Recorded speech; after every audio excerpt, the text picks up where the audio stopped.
In today's lesson, we continue learning scene navigation in 3ds Max. We will cover the orbiting by using shortcuts, a crucial feature for 3D modeling and animation. This method is tied to the orbit tools located at the bottom right corner.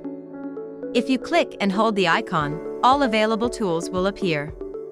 Each tool refers to a different reference point that you want to orbit around. First, we are going to select the point of interest.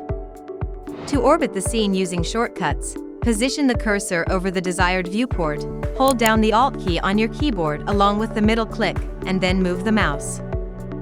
The point of interest appears at the place where you clicked your middle mouse button, serving as the center of the orbit rotation.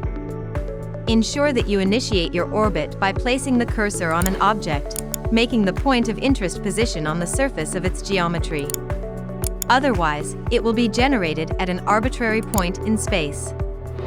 The rest of the tools operate in a similar manner, and the best approach to explain them is to start with the orbit subobject. While we haven't covered subobjects in previous tutorials, let's briefly explain them as a preview of future lessons.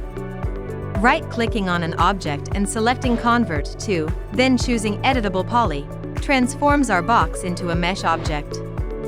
This eliminates the box parameters in the Modify panel, giving us access to subobjects by clicking on these icons at the top of the Editable Poly menu.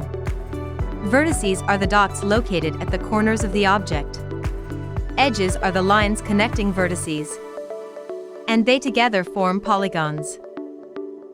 The moral of the story is, when you use the Orbit subobject tool, selected vertices, edges and polygons serve as a reference point during scene orbiting. This feature is an essential part of 3D polygon modeling.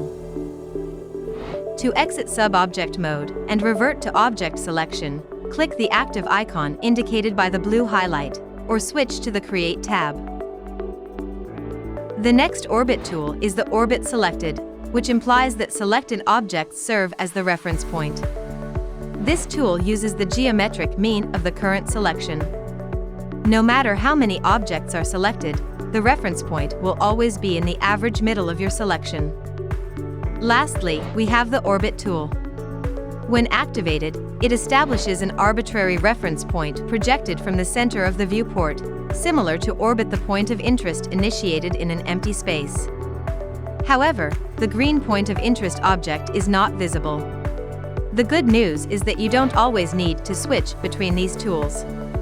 If you keep the Orbit Selected subobject active all the time, it will orbit around the selected subobject, but it will also serve to orbit around the selected objects when necessary and revert to the simple Orbit tool when nothing is selected. The tool itself won't change, only its behavior will adapt. The best practice is to primarily use the Orbit subobject and orbit the point of interest, as they prove to be useful most of the time, and resort to the others when needed. Let's wrap up this lesson with a helpful tip. Occasionally, you might encounter unexpected behavior while using navigation tools. If you notice anything unusual, like orbiting away from objects due to a strangely distant reference point or experiencing a sluggish mouse wheel zoom, there's no need to worry. Select a few objects from a different view, then right-click on the previous viewport and press Z on your keyboard.